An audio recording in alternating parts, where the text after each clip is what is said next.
मध्य गुजरात की सबसे बड़ी एसएसजी अस्पताल अब जैसे प्राइवेट अस्पताल बनने की ओर आगे बढ़ रही है। दरअसल प्राइवेट अस्पताल की तरह ही एसएसजी अस्पताल में भी नियम जारी किए जा रहे हैं, जिससे जुड़ा हुआ परिपत्र भी अब जारी कर दिया गया है। आपको बता दें कि एसएसजी अस्पताल के रुक्मणी चैनानी प्रसूति गृह के लिए एक परिपत्र जारी किया गया है और कुछ नियम बनाए गए हैं, जिसके मुताबिक अब वहां पर एडमिट हुए मरीज के साथ एक ही रिश्तेदार रह सकता है और इस रिश्तेदार को एक ग्रीन कलर का कार्ड भी दिया जाएगा। इसके अलावा मरीज को मिलने आने वाले रिश्तेदारों के लिए येलो कलर का कार्ड दिया जाएगा। ये कार्ड केवल एक ही मुलाकाती के लिए मान्य होगा।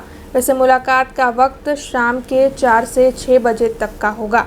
सिक्योरिटी की ओर से और रुक्मणी चैनानी प्रसूति गृह के पूरे स्टाफ की ओर से इन नियमों का सख्ती से पालन करवाया जाएगा। तब इस मामले में एसएसजी अस्पताल के सुपरिटेंडेंट डॉक्टर रंजन अय्यर ने प्रतिक्रिया दी है। रुक्मणी चैनानी प्रसूति गृह खाते दर्दीना सगा तथा मुलाकातीओ ऊपर एक जातनो काबू राखवा माटे विजिटर पासનું આવતીકાલથી અમલમાં કરવા જઈ રહ્યા છે।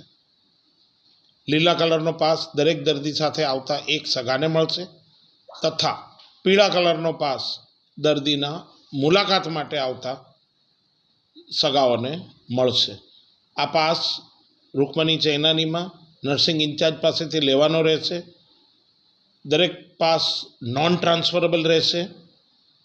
મુલાકાતીઓ માટે કદાચ એક મુલાકાતી બહાર નીકળે તો બીજા મુલાકાતીને અંદર જવા માટે ટ્રાન્સફરની જોગવાઈ રાખીશું।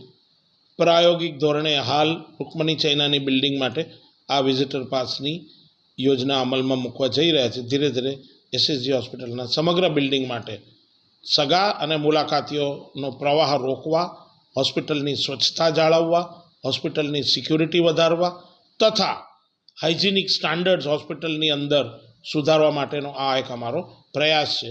કેમ કે એક દર્દી સાથે જો 5 સગાવાલા હોસ્પિટલની મુલાકાતે આવતા હોય તો એ સગાવાલા પાન પડીકી ખાઈને થૂકે, અત્રે તત્રે ગંદકી કરે તથા દર્દીની બાજુમાં જઈને એક પ્રકારના સંક્રમણ ફેલાવાની શક્યતા પણ રહેલી છે। આ માટેનો અમારો આ પ્રયાસ છે।